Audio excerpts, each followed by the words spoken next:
Visão Geral. Oferecimento Rede Provectum. A garantia de um bom negócio sempre perto de você.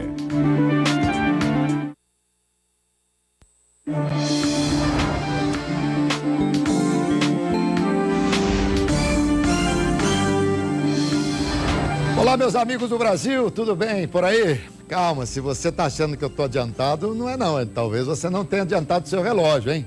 14h, nós estamos aqui na Rede Família com o nosso Visão Geral, começando a semana, acabou o feriado, prolongado, aquela coisa toda, e nós estamos aqui e vamos falar hoje sobre um assunto muito interessante. Eu vou conversar com o professor Alexandre Rezende, especialista em neurociência aplicada à educação. A gente vai falar muito sobre memória, uma coisa interessante, né? E, bom, eu gosto muito e acho que vocês vão aproveitar também. Professor, em primeiro lugar, parabéns, viu? Parabéns, porque ontem foi o dia do professor, seja muito bem-vindo, viu? Obrigado, prazer. Não é fácil ser professor nesse país, não, né? Não, não é não. Não mesmo, é não. Mesmo os professores universitários e tal, sim. É difícil para todos? Sim, eu sou professor universitário também. E acho que o desafio ele é comum a todos os professores, saber se adaptar essa educação que ela é bastante ativa, com muita tecnologia, né? Então, acho que todo professor tem que se aprimorando pouco a pouco para fazer um bom trabalho. Muito bem. Professor, é muito mais fácil o aluno lembrar do professor do que o professor lembrar do aluno, né? Com certeza. Eu que tenho tantas turmas, fica bem difícil guardar os nomes, né? O rosto eu sou bom, fisionomista. Fisionomista é bom. Sim. Mas há aquele inesquecível, né? Aquele aluno que você vai contando a história dele para todo mundo, né? Com certeza. Deixa eu falar um pouquinho de você aqui. Biólogo, graduado pela Universidade Católica de Campinas, mestre doutor em morfofisiologia do sistema nervoso pela Universidade Estadual de Campinas, aqui Unicamp. Professor de Ciências e Biologia do Ensino Fundamental, Médio, Pré-Vestibular e Técnico. Também professor na área de Neurociência aplicada à Educação pela PUC Campinas, pelo Instituto Brasileiro de Formação de Educadores, o IBFE, e Neuromarketing pela Inova Business School. Exato. Muito bom. E, além de professor responsável do curso de extensão Mente, Cérebro e Envelhecimento e Neurociência e Qualidade de Vida, junto à Universidade da Terceira Idade da PUC Campinas desde 2014. Bom, já que a gente vai falar de memória, você consegue de cabeça falar tudo que você é, não? Consigo. Consigo sim. Então tá bom, é muito interessante. Bom, vamos começar falando aqui sobre memória. Sim. Uma coisa que já me ocorreu. Quando eu quero... Professor, queria te perguntar um negócio, mas, puxa vida, esqueci. O que é isso? Na verdade, o esquecimento, muitas vezes, é até uma... Como é que eu posso dizer? Uma resposta do nosso cérebro para nos proteger. E isso é uma coisa que é muito curioso. Todo mundo fala assim, esquecimento é uma coisa ruim. Às vezes, não. Às vezes, o nosso cérebro está tão sobrecarregado que o esquecimento é feito de propósito. Tipo, eu não tenho mais espaço para trabalhar com as informações, então vamos não lembrar de mais nada. Vamos não acrescentar mais. Isso é uma coisa que a gente explica numa memória que temos chamada memória de trabalho. Essa memória é uma memória localizada no lobo frontal do nosso cérebro. A gente usa a todo momento, nesse exato momento estamos trabalhando com essa memória. Sim. Porque tudo que eu estou dizendo para você, você precisa integrar com o que você já sabe. Somos fluentes em português, nós entendemos praticamente muitas palavras, mas se eu começar a usar, sei lá, termos muito técnicos na área de neurociência, muito provavelmente eu vou começar a ter problemas e não vai conseguir integrar. Então, o nosso cérebro, o tempo todo, ele nos fornece essas informações e essa memória de trabalho, ela vai ser trabalhada mesmo dentro de uma estrutura localizada no lobo temporal, chamada hipocampo. E é ali que a gente fala que é a nossa mesa de trabalho. A papelada vai chegando ali. As novas informações que vêm do nosso dia a dia, mais as informações que nós já temos, vão sendo colocadas nessa mesa. Vai chegar uma hora que não vai ter mais espaço. Não vai ter espaço. E aí, às vezes, pode dar o famoso branco. Então, aquele negócio da gente falar assim, eu queria te falar uma coisa, mas peraí, esqueci. O cara fala, então é mentira. Nem sempre. Mas ele fala, então é mentira. Aí na hora você fala, me lembrei. Queria falar como você é inteligente. Eu quero falar, bom, nem sempre é mentira. Sim. Eu vou dar deixa eu fazer um comentário que eu acho que vai ser interessante, porque isso é muito comum no dia a dia nosso, de quando você vai dizer alguma coisa e falha. É muito comum. Sim. Às vezes algo te chamou a atenção e esse pequeno desvio de atenção pode dar esses pequenos bloqueios. Um trabalho que foi publicado já há um tempo mostra que existe uma brincadeira que você pode fazer com seus olhos para ativar ambos os hemisférios. Toda vez que eu falo isso, todo mundo acha que eu estou brincando. E não é brincadeira. Então, algo assim.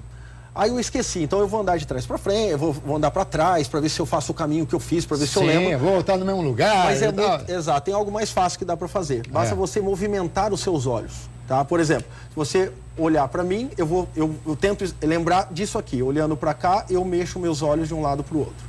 Ao mexer meus olhos, eu ativo ambos os hemisférios. E eles me ajudam a integrar dentro daquilo que eu necessito. E pode te trazer, então, a pode memória trazer que as você não memórias. conseguia Né? falar. Então, assim, eu tenho um exemplo que eu dou, que aconteceu comigo. Eu tentei lembrar do nome da banda Skank. Isso é um exemplo que eu dou em sala de aula, até quando estou na pós-graduação de Neurociência Aplicada à Educação. Eu dou esse exemplo, todo mundo acha que eu estou brincando, mas eu não estou brincando. Ou seja, eu tentei lembrar do nome Skank e não lembrava. Sim. Não lembrava. E fiz esse movimento, foi a primeira vez que aconteceu.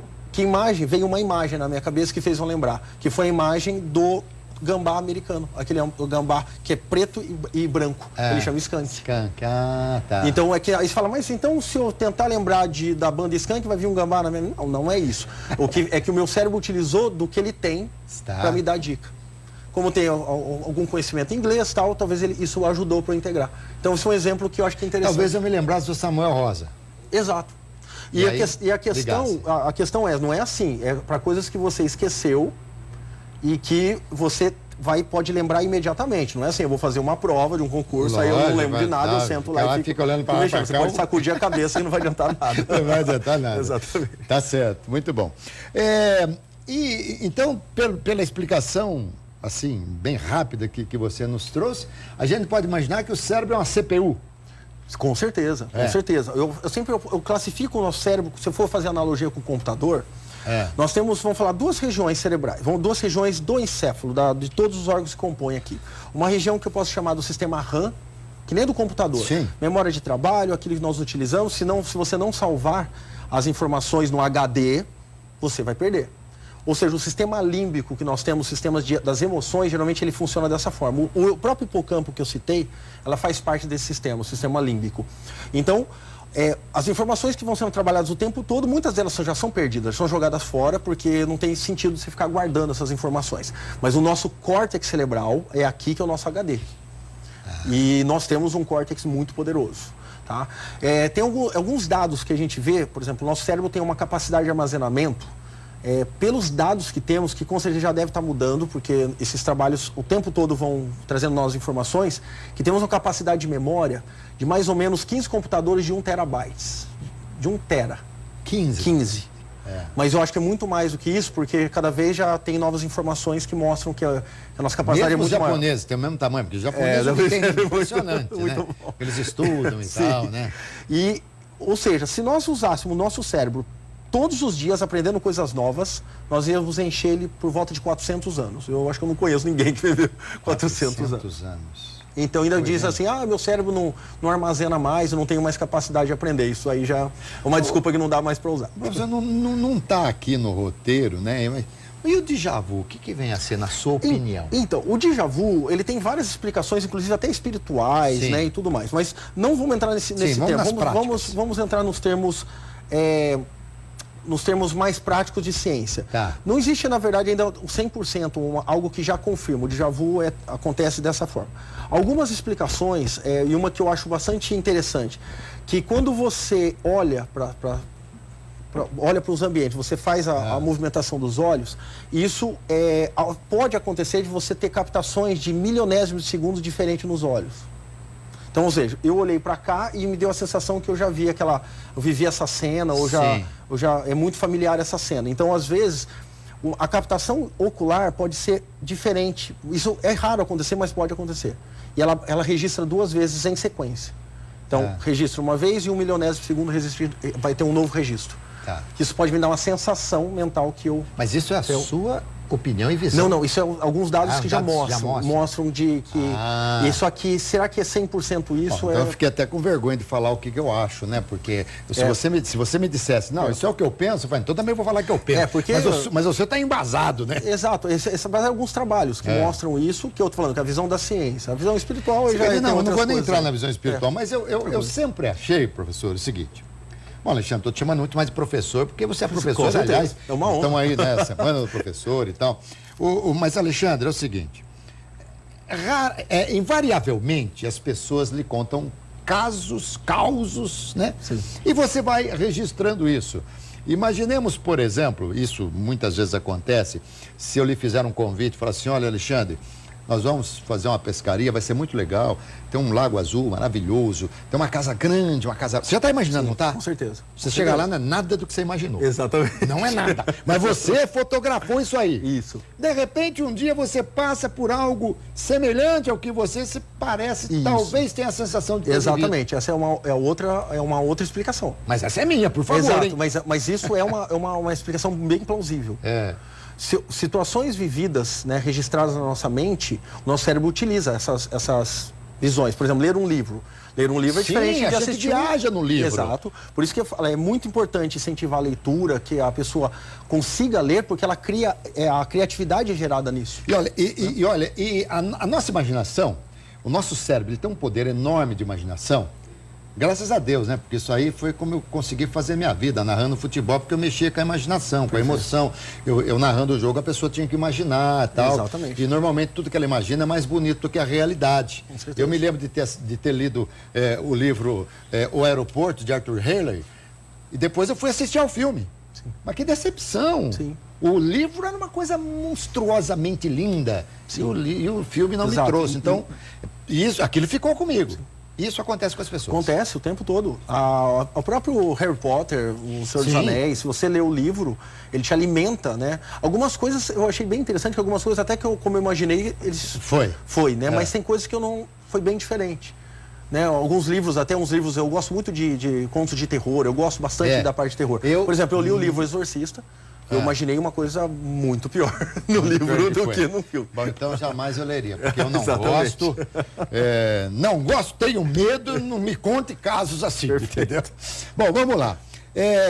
Por que tem coisas que nós nos lembramos que seria impossível? Por exemplo, eu me recordo de algumas coisas da minha infância, mas eu não me recordo de coisas que aconteceram há 10 anos. Por que isso? Então, na verdade, recordar, ela tem um princípio um fato muito específico. Até o doutor Ivan Esquerdo, né, que é da PUC do Rio Grande do Sul, é um grande monstro na área de memória, uma referência para mim, para muitos pesquisadores, né, da área. Ele assim, quando você, como é que eu posso dizer para ficar bem claro? Um fato que gerou uma emoção muito grande, ele faz ter um registro com muito mais eficiência do que um fato mais, um fato mais dia a dia, trivial. Então, alguma coisa que aconteceu há 10 anos que não foi tão marcante como algo que aconteceu na sua infância, não marca da mesma forma. Entendi. Então, por exemplo, o grau da emoção que vivemos, ela faz como chamamos, um imprint, né? Ela carimba de uma forma muito precisa. Não é porque, quando eu falo de infância, ainda nós, não sei até que idade a gente está formando o cérebro ainda, Sim. mas tem a ver, por exemplo, você ter uma informação interessante quando você ainda está formando o cérebro, sim, ela vai perdurar por mais tempo? Porque, assim, uma coisa, vamos falar então, um pouco só do desenvolvimento do cérebro de forma bem geral. Assim. Então, quando nascemos, nós já nascemos com uma máquina cerebral pronta, né, praticamente ela está com o número de neurônios já pronto, que vai aumentar as conexões, né, a milenização de neurônios, é isso que vai aumentar, que vai dar até a massa vai ser aumentada do seu cérebro a partir daí. Então a experiência é tudo isso. Só que uma estrutura cerebral, como eu já citei, o hipocampo, ele está em desenvolvimento ainda. Então o hipocampo é a nossa área de gerar novas memórias, ele é muito utilizado para consolidação de memórias. Então quando nós estamos desenvolvendo, geralmente a pessoa fala, eu não lembro de coisas antes dos meus 3 anos. Porque o hipocampo realmente, ele começa a desenvolver, ele desenvolve por volta dos 3 anos. E aí que começamos a ter memórias mesmo factuais. Tem pessoas que já relataram para mim, eu lembro de uma situação que eu vivi quando eu tinha 1 aninho, 1 ano e meio, em detalhes. Olha aí. Então, mas provavelmente uma situação que deve ter gerado algo, um ponto de emoção muito forte. Eu realmente não tenho lembrança assim de bebê, assim, não tem lembrança nenhuma, não. Sim. Me lembro assim dos 5 anos, dos 6 anos, alguma coisa. Não tem lembranças que temos, a gente vê a foto e fala, não é possível que eu vivi isso. Essa foto aqui eu não me lembro. Não era eu, não sou eu. Exato, tem fotos minhas que eu vejo, às vezes tem um parque, alguma coisa, eu olho, quando foi isso? Quando que aconteceu? Mas há coisas também que de repente você se pergunta, Nossa, mas eu consegui fazer isso. Exato. Dá licença um pouquinho aqui. Aliás, eu vou deixar uma pergunta para a gente responder depois.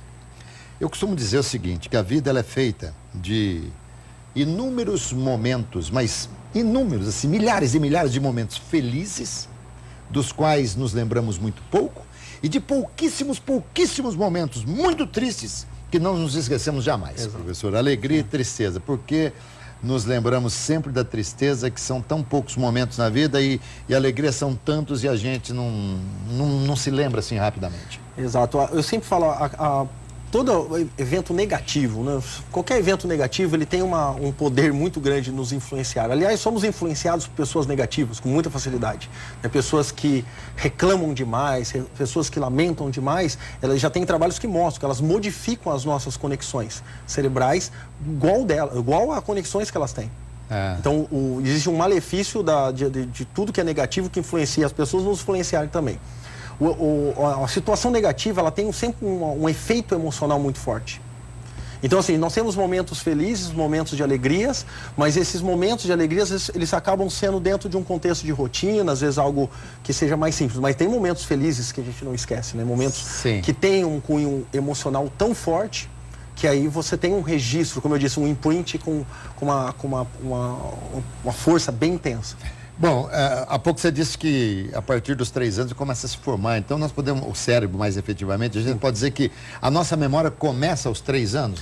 Não, a nossa memória, ela começa desde o nascimento. Desde o nascimento nós temos registros, né?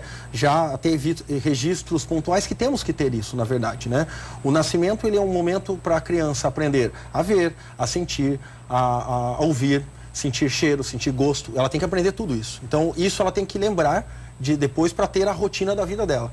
Mas os momentos que geralmente a gente relaciona com memória são momentos de fatos, algum evento, né? Então, assim que a gente faz a relação. Mas a memória, na verdade, ela é todo. É sensorial, é motora.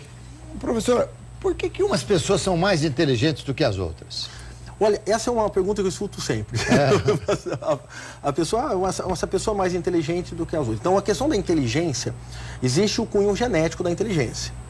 Ou seja, filhos de pais inteligentes terão a tendência de serem inteligentes. Filhos de pessoas que não são tão inteligentes terão uma tendência de não serem inteligentes. Só que hoje já sabemos que o ambiente é influenciador direto sem dúvida da inteligência. Então não adianta ser filho de 2 prêmios Nobel e eu não tenho estímulo nenhum, eu não tenho estimulação nenhuma, eu não tenho oportunidades ou não quero aproveitar as oportunidades, e essa inteligência vai ficar ali e não vai ser explorada. E ao passo que pessoas que não têm, às vezes, uma condição nenhuma, nem genética, nem social, mas vão atrás, crescem e se tornam pessoas brilhantes, né? Até o próprio Einstein, né, foi considerado um aluno medíocre na sala de aula, e olha a sumidade que ele virou. Então a questão é, tem pessoas mais inteligentes que a outra, na verdade eu falo, tem pessoas que se dedicam mais do que as outras. Bom, primeiro, inteligência e cultura são coisas distintas, tá certo? A pessoa pode ter uma cultura muito grande e não tem inteligência. Embora eu acho que quem tem cultura grande é inteligente, né? Que lê e tal. E muitas vezes as pessoas não têm cultura, não têm nem escolaridade, e de repente são sumidades. Sim. Né? Por uma série de razões. Por exemplo, o raciocínio, a pessoa que tem bom raciocínio, está ligado à inteligência ou é um exercício do cérebro? Sim, o raciocínio com certeza é uma qualidade relacionada à inteligência.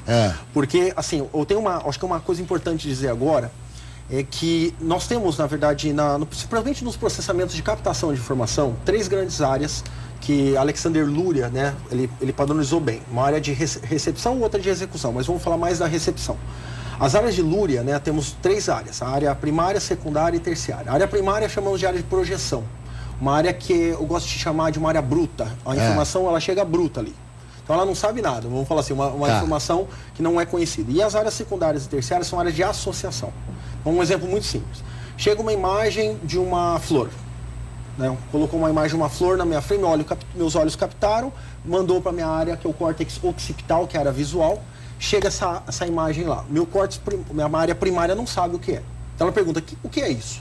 Minha área secundária é onde estão meus arquivos, né? Os arquivos de memória visual de imagens gerais que eu já tenho. Então ele vai lá procurar, opa, é uma flor.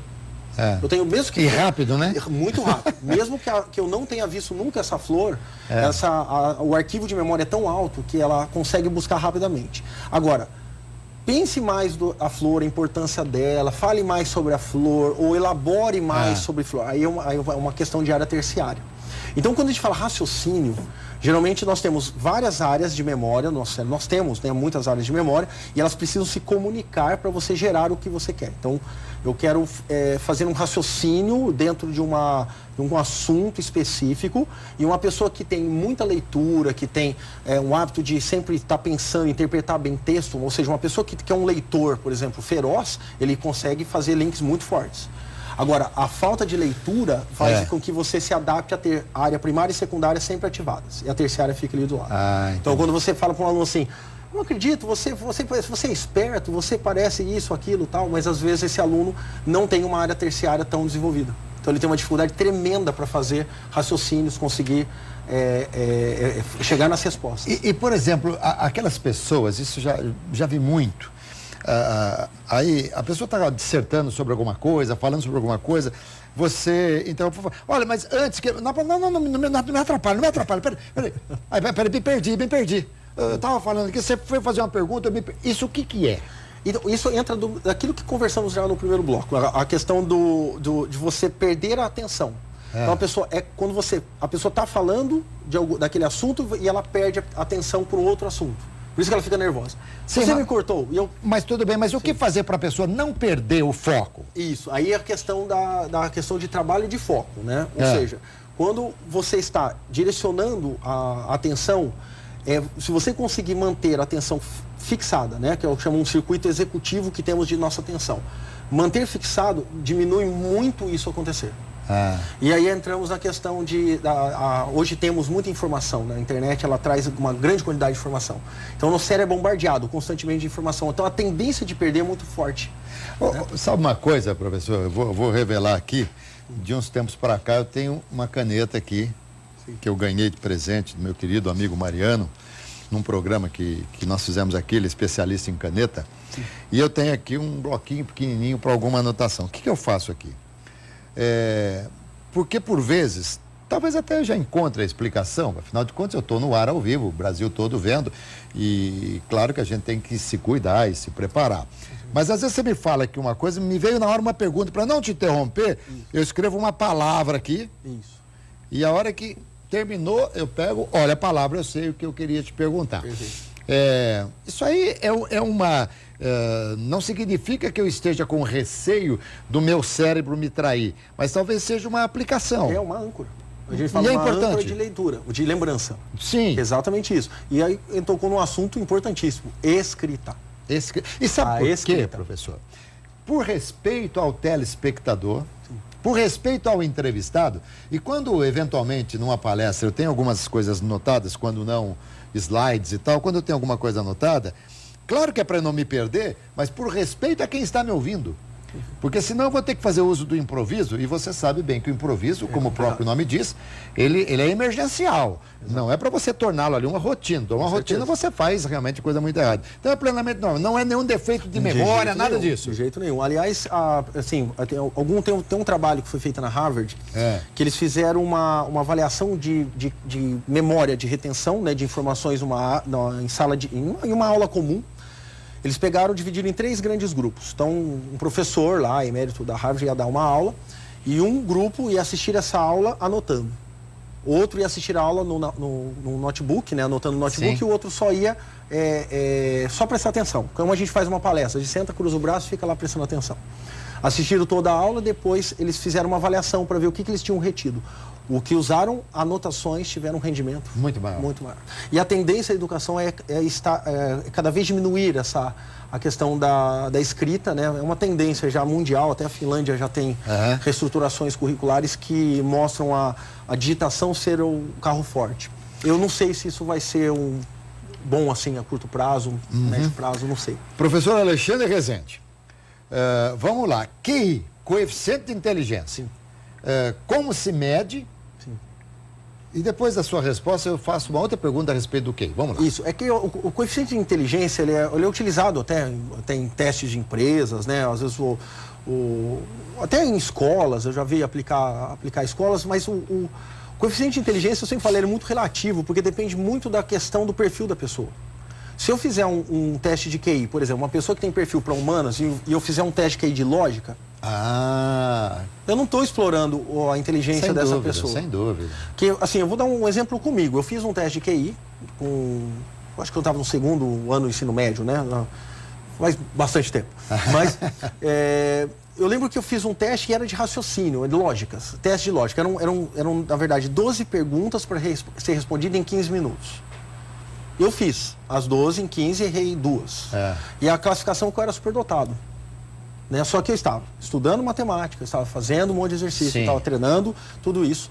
E um mesmo colega de sala fez esse mesmo teste, só que ele fez em menos tempo do que eu, acertou todas.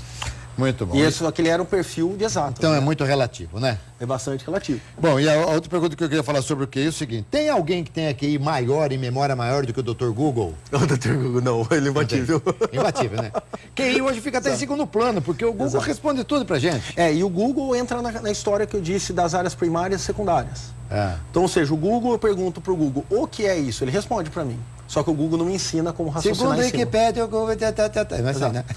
E o Google não ensina a gente a raciocinar. Esse é um grande problema. É um grande problema, o Google, é verdade. ele pode ser uma ferramenta para eu não sobrecarregar minhas memórias, mas nós temos um cérebro para isso. Professor, muito a propósito, né? Porque começou o horário de verão. Aliás, eu vou dar um conselho aqui pro governo, para não judiar tanto da população. Faz o horário de verão começar no sábado, não no sábado, no domingo. Porque aí pelo menos tem o sábado, você acorda. Ou então na sexta-feira, sexta-feira à noite. Mudou na madrugada da sexta, pronto. Né? Aí normalmente na sexta-feira o pessoal já chega tarde, vai chegar tarde 1 hora a mais e tal. Para acordar no sábado, para acordar no domingo, para poder se recuperar. Só um dia só de adaptação não dá, é muito pouco, né? E a gente dorme menos, né? É uma coisa natural. Sim. E o sono? Qual que é a importância do sono no aprendizado, professor? Nossa, o sono eu acho que é uma das grandes chaves que temos, grandes ferramentas para aprendizagem. Dormir bem é essencial para ter boas memórias e ótimos aprendizados. Né? Então, boas noites de sono é crucial. Aí você pergunta a pessoa, você dorme bem? A maioria já faz aquela careta, né? Pra ver que não dorme muito bem. Então, o sono ele tem um papel importantíssimo para, primeiro, limpar as coisas desnecessárias do que vivemos no nosso dia a dia e, principalmente, consolidar o que foi importante. O problema é que quando a gente dá importância para algumas coisas que não deveriam ser tão importantes. Aí você consolida coisas, vamos falar, não tão importantes que sim, infelizmente não... Bom, professor, acho que só sobre sono a gente faria um programa e muito mais, né? Dormir, o dormir bem, o que é dormir bem? Isso. Eu acho que o primeiro ponto para explicar, para todas as pessoas entenderem bem, dormir, o que é o dormir, né? O próprio ato, o sono em si, é quando o seu cérebro vai fazer todo o processamento do que aconteceu no dia a dia, no nosso dia, né? Fazer toda, como eu disse, a limpeza do que foi desnecessário, guardar o que é importante. Ok, mas o sono funciona da seguinte forma, ele tem 2 grandes fases. Uma fase, chamamos fase de ondas lentas ou um sono profundo, ou na verdade, utilizando um sono não REM, que aí a gente tem uma outra segunda fase que é o chamado sono REM, que vem do inglês, né? O Rapid Eyes Movement, que é o movimento rápido dos olhos, que é a fase que nós sonhamos, né? E a fase de sono profundo, né? Ela tem 4 estágios, vamos falar assim, ou 3 estágios, dependendo do autor, eles podem considerar 3 estágios, onde você tem uma fase 1, que você tem uma sonolência grande, quando é liberado um neurohormônio produzido pela glândula pineal, uma glândula localizada, vamos pegar assim, uma diagonal testa e topo da cabeça, um pouquinho mais para trás. Essa glândula que produz um neurohormônio chamado melatonina. A melatonina que modula nossos ciclos de sono e tudo mais, que dá aquele sono gostoso quando você está sentado, já está dormindo, já está deitado, aquele sono gostoso que vai embalando. O estágio 2 vai diminuindo já a frequência cardíaca, cai a temperatura, a musculatura já começa a relaxar. E a fase 3, 4, vamos falar assim, que a gente pode usar, que é uma fase que junta, né, praticamente a 3, 4, é uma fase que o seu corpo já está preparado já praticamente preparando para sonhar, né, que entra na fase de sono REM. Todo mundo sonha? Todo mundo sonha. Todo dia? Todo mundo sonha. Isso é uma pergunta também que eu escuto sempre. Eu não sonho. Na verdade, sonha, mas... Não se lembra. Não se lembra, exatamente. Porque, a não ser que a pessoa tenha uma deficiência mesmo. Aí como dizer, uma patologia que ela não entra no sono REM. Isso é muito grave, né? Isso tem que ir procurar um médico, fazer uma polissonografia para ver se isso está acontecendo. Só se for nesse caso. Porque aí tem um prejuízo muito alto de memórias, porque é no sono REM que tem a consolidação. No estágio antes de sonharmos, 2 eventos, acho que 3 eventos importantes. Nosso corpo libera um hormônio do crescimento. Fala, mas eu já cresci. Não, o hormônio de crescimento ele serve também para fazer manutenção de divisões celulares. Mas a vida inteira? A vida inteira. Mas o meu está crescendo por lado, então. Quando para cima não está crescendo, não, professor. Tanto que muitos sonhamos que estamos caindo, que acontece que damos um pulo na cama. Isso acontece. E isso pode ser ação do próprio hormônio do crescimento agindo na nossa musculatura. Às vezes pode ter contrações voluntárias, que aí o nosso cérebro associa isso, contextualiza e gera um sonho, que está na fase que antecede. Outro hormônio produzido é a leptina, produzida pelo nosso tecido adiposo, a nossa gordura do corpo. A leptina, ela causa saciedade, né? Então, ou seja, faz a gente perder a fome. Então, por isso ficamos 8 horas dormindo, por exemplo, sem comer, não podemos sentir fome, né? Então, esse é um ponto. E o outro hormônio, que é produzido, na verdade, é um hormônio que nos prepara para acordar, o cortisol, hormônio do estresse, porque acordar é um estresse. Né? O ato de levantar é muito estressante. Então, o nosso corpo tem que estar preparado para acordar. Mesmo as pessoas que acordam cantando, feliz da vida, elas já têm acho que até uma ação melhor, né, do cortisol. E aí sonhamos. E ao sonhar, consolidamos. Então, todo o processo de sonho, aí você fala, mas isso acontece uma vez a noite inteira? Então, a gente entra em sono profundo e sonha. Não. Na verdade, são de 4 a 6 ciclos por noite. Ele dura uma hora e meia, 1h40 cada ciclo. Aí fala, quer dizer então que eu acordo de 1 hora e 1h30? Sim. Entre 1h30, 1h40 a gente acorda? Acorda. Não tem aquele momento que você está dormindo que dá aquela pequena acordadinha, você olha e dorme. Aliás, hoje eu me lembro muito mais de ter acordado umas 3, 4 vezes à noite do que ter sonhado. Olha lá. E assim, se você se filmar, né? Se você se filmar dormindo, você consegue ver o ciclo. No momento que você se mexe, no momento que você sai de um ciclo de sono e entra no outro, esse mexer caracteriza o término. Que quando você está completamente imóvel, é quando você está, principalmente na fase de sono REM, que você tem uma que chamamos de hipotonia muscular, você não se mexe. É o sono profundo. O sono profundo é o que antecede. O sono REM, que é quando você sonha, é justamente esse que é o que você não pode se mexer, senão você pode se machucar ou até machucar alguém que esteja dormindo com você. Né? Olha, mas então, por isso que tem pessoas que acordam, às vezes no meio do sonho, às vezes falam, nossa, eu não consigo mexer meu corpo.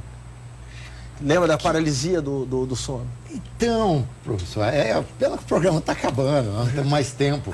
Mas aí, tudo bem, acho até que foge um pouco a sua área, mas o seu conhecimento é tão grande que a gente poderia explorar. Aquelas pessoas que às vezes estão dormindo, estão como se estivessem agoniadas, querendo fugir de uma determinada situação, não conseguem se mexer e tal. O que é isso? É justamente a hipotonia da musculatura. Porque o seu cérebro, ele desliga o seu corpo para você não se mexer. Não é o momento de se mexer. Então, o momento de você estar sonhando. O próprio nome, movimento rápido dos olhos, é porque os nossos olhos se mexem bastante nesse momento. Então, filmando a pessoa, você vê a movimentação ocular bem intensa. Que coisa, professor. Bom, mas também se o nosso cérebro falou que não é para o corpo mexer, o que nós temos que contrariar o cérebro? Exatamente. Não é só aceitar? E quando você tenta, e caso você acorde, você não se mexe. Então tem pessoas que ficam aterrorizadas, né? Parece que eu tô tendo um derrame, tem alguma coisa acontecendo. Isso não tem nada a ver com a apneia? Ou tem a ver? Então, a apneia, na verdade, né, é justamente a parada da respiração, né? Então a pessoa está dormindo, e às vezes principalmente pessoas que roncam muito, né? Ao puxar o ar pode dar uma pequena parada. Então ter muitas apneias é muito ruim, sobrecarrega coração, veia pulmonar. Nós tivemos aqui uma entrevista há pouco tempo aqui falando sobre isso, realmente é extremamente complicado. Eu estava só querendo ver... Diminui a qualidade, né, de som. Claro. Horrores, né? Eu só queria ouvir o outro lado, porque não o ponto de vista médico, entendeu? Perfeito. Mas assim, o seu ponto de vista. Tá em cima da hora, mas deixa eu te perguntar, é bom pegar um livro antes de dormir, ficar deitado assim, dormindo e tal, de repente até debruçar um pouquinho, perceber que tá pescando, fechar o livro e dormir? É que assim, depende muito da leitura, né? Se você é uma leitura para passar o tempo e tudo mais, eu sempre falo, ler é nada sempre... forte. Então, isso que eu falo, tem pessoas que não têm problema de ler algo muito forte e tal, mas a leitura, eu sempre falo que é benéfica em todos os sentidos, tem que ser estimulado o tempo todo, acho que a leitura tem que fazer parte da nossa vida. Sem dúvida. Temos que incentivar cada vez mais. Eu até faço uma brincadeira com meus alunos da pós, né, ou professores estão fazendo alguma capacitação. Eu falo assim, se você não gostar de ler, minta para o aluno. É isso aí. Minta. Alexandre Rezende, professor, muito obrigado. Eu que agradeço. Foi muito bom, Uma foi honra. show, você é muito bom, adorei entrevistá-lo, viu? Muito bom, eu agradeço muito. E olha, gente, depois de falar aqui com o professor Alexandre Rezende, especialista em neurociência aplicada à educação, me despeço de vocês, lembrando que eu volto à noite, 7h05, com o nosso RF Sport Clube. Rodada, hein? Campinas com um time na zona do rebaixamento e o outro ali namorando o rebaixamento. A gente volta então à noite, tá bom? Saúde, paz, alegria e muita sorte. Tchau. Muito legal, professor.